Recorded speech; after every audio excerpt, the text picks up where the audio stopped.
Last time on, are we the bad guys? A live Dungeons & Dragons stream.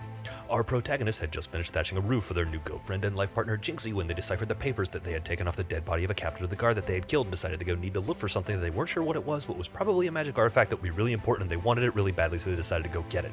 They met some very lovely people along the way who they bought a variety of fashionable outfits for the goat from, and then they made it to a dungeon that was guarded by a poem.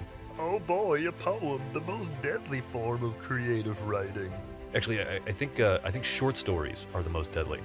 Oh dude, I've seen Maya Angelou win a bar fight with nothing more than half a verse of iambic pentameter. I do not know how to respond to that.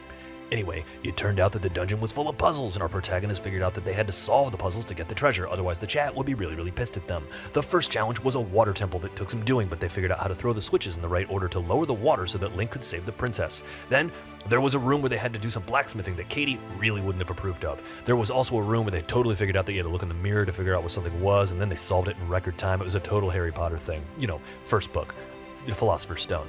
The only room where they really biffed it was the one that had the lion's head on it. They went inside, then a bunch of zombies came at them, and they left the room when they figured out that they couldn't kill the zombies, and then only later they realized that the room was about courage, and they kicked themselves that they didn't solve it.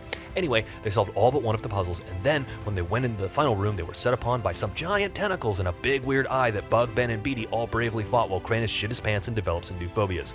After that, they defeated the big tentacle monster and they recovered an artifact that is one of three parts that come together to form either Voltron or a magic item that can give a user power over reality itself. I'm pretty sure it's the second one, but I'm holding out hopes for Voltron. Also, they made a trickster goddess who was pretty cool, even though she's into mischief. Then Thanksgiving happened, so we were dark, and then Kranus went off to play games on another stream that was called Melee Ball, where his new phobia of tentacles made him pretty useless in sports. And now you're all caught up on what happened last time on Are We the Bad Guys? A live Dungeons & Dragons stream. And now, let the game begin.